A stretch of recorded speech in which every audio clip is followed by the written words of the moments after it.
Okay, olunaku olwaleero ntunuuliddeko ku muwala wa Bobi Wine, Shalom Namagembe. Wali munnange okuva wali ku district non, by the way bikyagenda mu maaso okutredinga. Ngenda kubeera nno nga nkulagakoko ate nga nkubuulira Rema Namakula ye yeekoze ebintu munnange esayidi eno. Oh my God. Ate ng'ebitambula munnange ate Zaira Baby kw'ossa ate ne Winnie Wamami muganda wange ebiri mu makati awo biri mu kutambula nti ani asinga munne ani asinga munne. Bannange bikyayongera mu maaso ate okutredinga esayidi eyo. Kakati nno nzikiriza nsooke ntandikeko ne muwala wa Bobi Wine bannange. Mwana munnange ate yeeyongedde munnange ate okukyaka esayidi eno. Nkugambye omanyi navaayoko wali ne mbategeeza ne mbagamba nti no omwana muwala ono yakutula ddiiru ne baggaayi bano aba district non era nga bakola munnange ate mu bya design and fashion, naye muganda wange abeerayo eyo. Kino nno munnange ate kimwongeddeko okubeera nga watutumu nnyo muganda wange.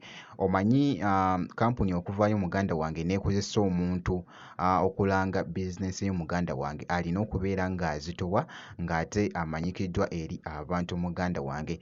Ate nga kino kyo munnange kampuni eno oba bizinensi eno kigiwadde munnange ate impact okuva ku mwana muwala ono munnange. Jjukira nti nno bateekayoko wali engoye nga boogezako okulaba Shalom Namagembe engoye ezabadde ayambadde n'asobola munnange ate okubeera ng'alangira abantu abo baggaayi abo esayidi eyo. Naye nga mwana muwala munnange ate yeeyongedde okubeera nga ayogeza abamu obwama nti mwana muwala munnange ate alina blessing esayidi eyo Shalom Namagembe, era nga boogezako okulaba munnange ate ebifaananyi ebyo ebibadde bikutte akati ku mukutu ogwa Instagram esayidi eyo. Bwe ntyo bwe nkoze nno eyo kankugyeyoko katugende mu maaso wali wabula Rema Namakula munnange esayidi eno abaddeko ko n'ekifo ky'abadde agendamu naye asusse n'agamba nti no kansooke munnange wano nsooke nvayibingemuko oluyimba olubadde by the way ebadde challenge oluyimba kiwedde olw'aba B2C kw'ossa ne David Lutalo. Jjukira nti nno yali kolabo naye agambye nti no kansooke nvayibingemuko wano munnange enkuba nga bwekendeera era nga boogezako okulaba mu katambi wali nga simayiringa bambi abadde ataddeko simayiro ate ebadde ya mutawaana. By the way n'alagako kaawo ne kulingi ye okusinziira munnange ate challenge gy'abadde akola ey'oluyimba munnange ate kiwedde era nga boogezako okulaba akatambi ako katono nnyo.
Bwe kityo nno munnange ate omukyala Rema Namakula bw'atyo bw'abadde ali mu kwekola ebintu wali ate wonna. Bwe nti bwe mukyekinzeko esayidi eyo katugende mu maaso wali baana bawala bano Zaira Baby kw'ossa ate ne Winnie Wamami munnange bali mu kwogeza abamu obwama esayidi eno bali mugamba ani asinga munne. Naye gw'oba olaba gwe alaba muganda wange gwe alaba Jamiat Yugi osobola okumbuulira oba osobola okukomentinga n'ogamba nti no Zaira Baby yasinga muganda wange. Naye nno kino nno nkyogera just kusinziira munnange ate ku bibadde munnange ate ku TikTok esayidi eyo biri mu kwogeza abamu obwama.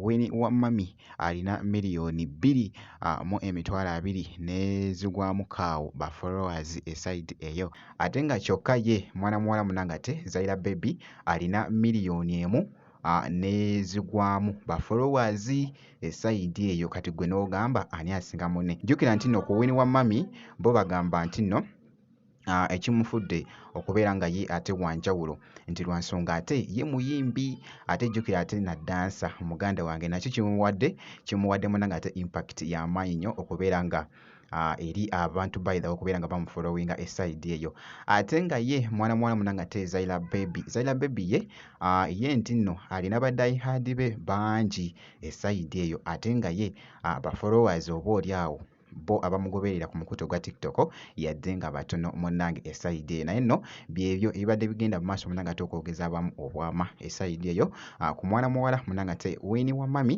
kw'ossa ate ne Zaila Baby bwe kityo nno munnange ate bwe kitambudde kakasa nti nno video ogimpeera like kw'ossa ate ne kusubscribinga kasita obeera nga tonaba